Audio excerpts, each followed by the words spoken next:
So my friend, I have this lady named Cynthia Moorhead. Well, she's my friend now. She wasn't. She was a real estate agent. And I was trying to figure out how I could get Cynthia to do business with me.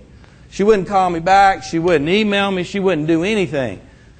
I said, God, I got to come up with something. So I came up with this great idea. I said, you know what? I'm going to get some I'm going to take her a Christmas basket. And then I said, you know what? To make it legit, I'm going to take my 2 little kids and I'm going to get 3 Christmas baskets. So I'm going to take 2 of them, the agents that already do business with me, and we'll sandwich this Cynthia in between. And I don't know why. That was my big grand scheme marketing idea. So we go to First Lady's house, Cookie, who's been an agent with me for forever. And my little girl and my little boy got this big old basket of fruit, and they haul it up to the door, and they ring the doorbell, and Cookie opens the door, and she goes, "Oh, y'all are so cute. That's so good." And they're like, "Oh, thank you, Steve." And they run back to the car, and they say, Daddy, where are we going next? I said, we're going to Cynthia's house. So we drive over to Cynthia's house, and we pull up, and they grab the basket, and they're all excited, and they run up the door, and they ring the doorbell. And Cynthia opens the doorbell, and she goes, "Well, that's nice. Who's that from?" And my little girl goes, "Steve Beacham."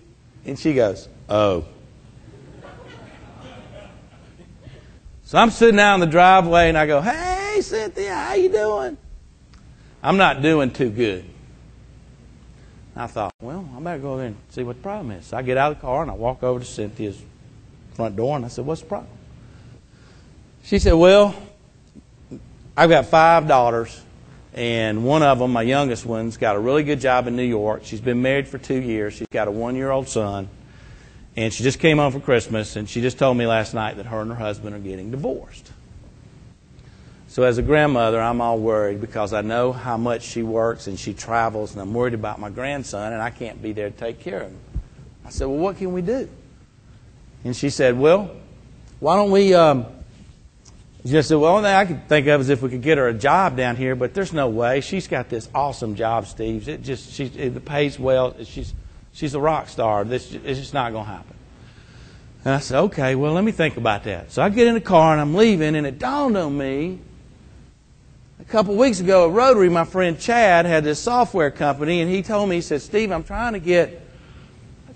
to break into Fortune 500 companies and sell my software to these Fortune 500 companies. And if you know anybody that's got the skills to do that, I sure would like to meet them."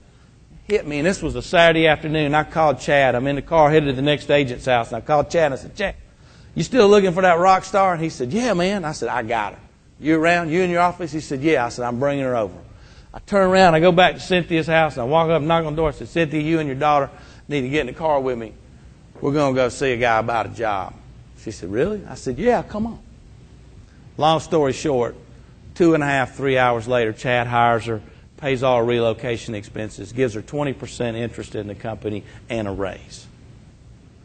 3 or 4 days later, I get this phone call. "Steve, you don't know me. My name's Joan, and Cynthia's my agent. And Cynthia asked me to call you. What do I need to do?" Yes. And that's when I realized, y'all, that pain is a major factor. So if you have a deeper conversation with somebody, sometimes you'll realize there's some pain in their life. So I'm going, all right, this is cool.